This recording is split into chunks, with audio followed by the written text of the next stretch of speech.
Hey everybody, hope you're doing well. A lot of us don't really conceptualize the intensity of the heroin problem that we're seeing because, let's face it, we're out doing our daily things and stuff, but the people who are hooked on heroin, I'm seeing people who are driving and having overdoses. I was talking to some police officers the other day. I asked them, when do you give, it's called Narcan, and it's a reversal drug, so if people are having an overdose, they give them the Narcan drug and it will bring them out of that downer state or that overdose state of heroin.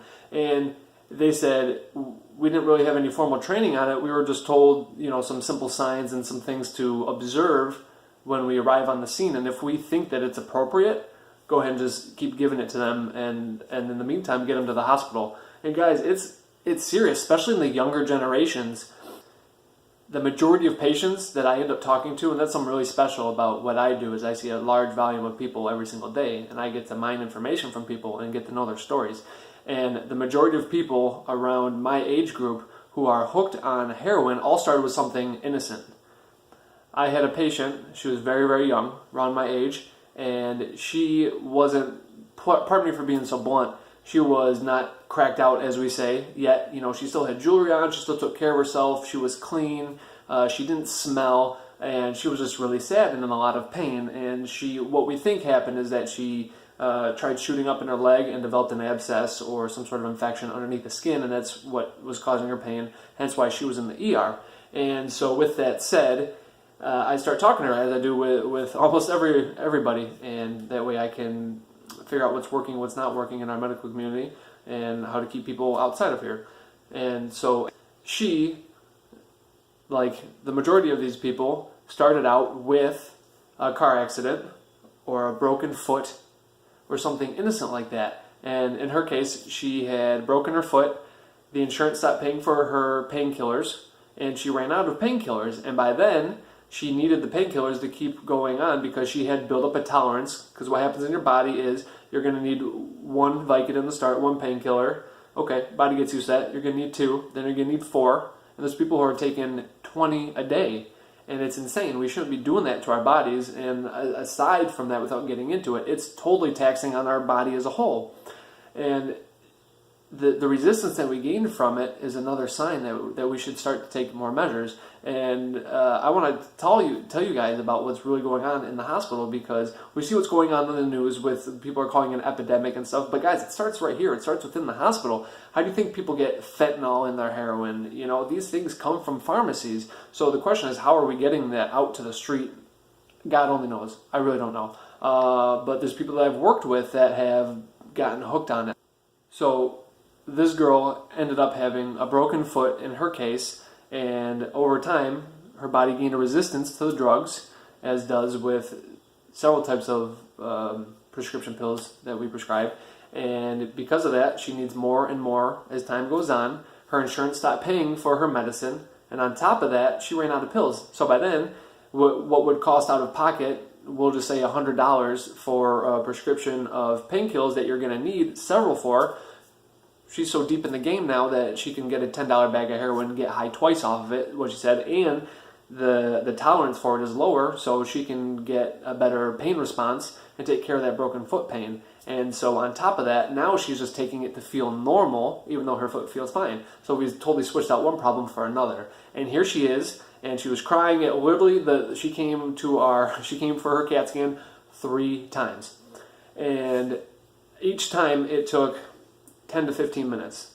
And that's while we're having strokes, we're having traumas going on. And this girl is here for something that it's so sad. It's just so sad. And now she's a cog in the machine. And it really breaks my heart to see these young people. And age is not a discriminatory thing, but I'm seeing it younger. I went to high school with people who overdosed on heroin. This shit is real, guys, and it's a serious problem. And what's cool and what's really enlightening to me is people are starting to wake up from it. People are really starting to wake up and see the damage that these things can do to our body. And yes, there's a time and a place for these things.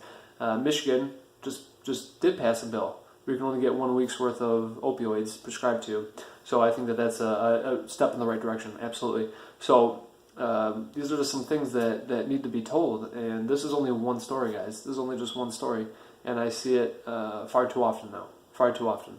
And so there's some things that we should be considering. I mean, there's all sorts of different things that we can do for pain management that we don't even know about. We go right to the ER, we go right to the doctors, and so the only thing that our medical system can offer is a pain pill, and it's sad.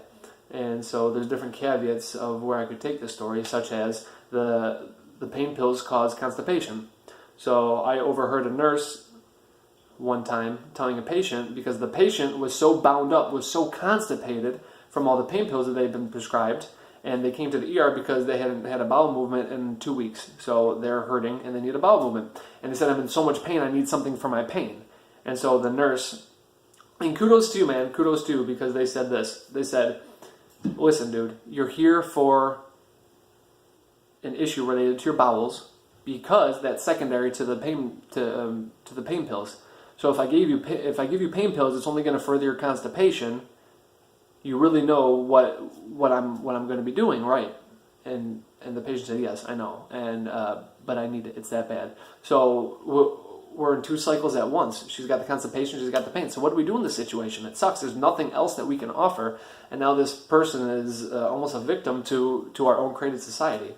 And so that previous patient I told you about, the young girl with a broken foot who is now hooked on heroin, she ended up coming down on her 3rd time, and because she was in so much pain the first 2 times that she couldn't even lay down, we couldn't even get the CAT scan. One time I started the CAT scan, I actually had to pull her out of the machine. She said, I don't want to do this anymore. I said, honey, we got 60 seconds worth of work.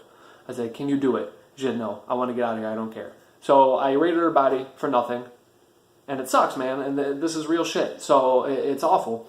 And so with that said, when she came back the 3rd time, the nurses gave her a lot of, and she has a high tolerance, remember, so they gave her 3 different types of painkillers. She came out, and because we had traumas, we had strokes, we had all sorts of other major acuity, major priority situations going on, she sat in our holding area for a very, very long time, and she was passed out like she was on a heroin, like she just had taken heroin. I swear, she was like this, and she, she'd fiddle around and be like, and then she'd pass back out. So do you think when she leaves here, when she leaves the ER, do you think she's going to be in any better situation? And she might have been admitted. I don't know. I don't know what happened to her. And so it's just really sad, because this is just one story. And we need to start waking up to this, guys. But like I said, we really are. And this is a community thing. Age is not discriminatory. Race, gender, it doesn't matter, man. We're all affected by this. We all know somebody who is taking a pain pill, either innocently or with deeper intent. And people start hiding these intentions. I have friends that I grew up with that started having problems and just confided into me and told me about this. And it's like, dude, what the hell is going on? And people are really, really good at hiding their problems from other people until it develops into a different cycle. And it's really sad to me, but it's enlightening that people do come to me with their problems at the same time. So there's a push and a pull where I come from, and these are just some things that people need to be talking about. So here we are, and I hope you guys got some value from this. If you do, smash the like button.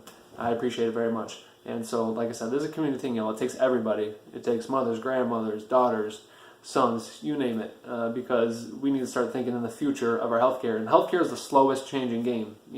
I'm thinking ahead 10, 20 years, what's going to happen with these changes, with people waking up, because it took all of these years to get into the situation that we're in. And so we're in that intermediate stage where people are going to be the most affected right now. But the tides are turning, the tables are starting to change, and the mindset is too. So let's change our mindset and focus on that mindset, because our mind is subconscious, and what we think about is what's going to happen and what's going to portray in real time for us. So let's start focusing on the future, focusing on the positive, and that we're going to get out of this awful cycle that we ourselves put ourselves in. And that's where it starts with. It sounds cliche, and people are like, oh, you need to start admitting that it's a problem. This is step 1. We always hear that for Alcoholics Anonymous and stuff like that you have an addiction, and that you yourself are the one that take yourself out of it. It starts with that admission. And so, yeah, we need to admit that this is medically created. This is a medically created problem. It's a synthetic problem. And if I wasn't up here talking about the heroin problem that we're having, I'd be talking about what's right underneath it, which is the Adderall problem. It's legal meth. And so people don't think that there's a problem with, they don't think that they're carrying around drugs because they're getting it from a friend, they're getting it from a sister, they're getting it from a cousin, and they're carrying these loose pills around and paying, $20, $15 for one single Adderall hit.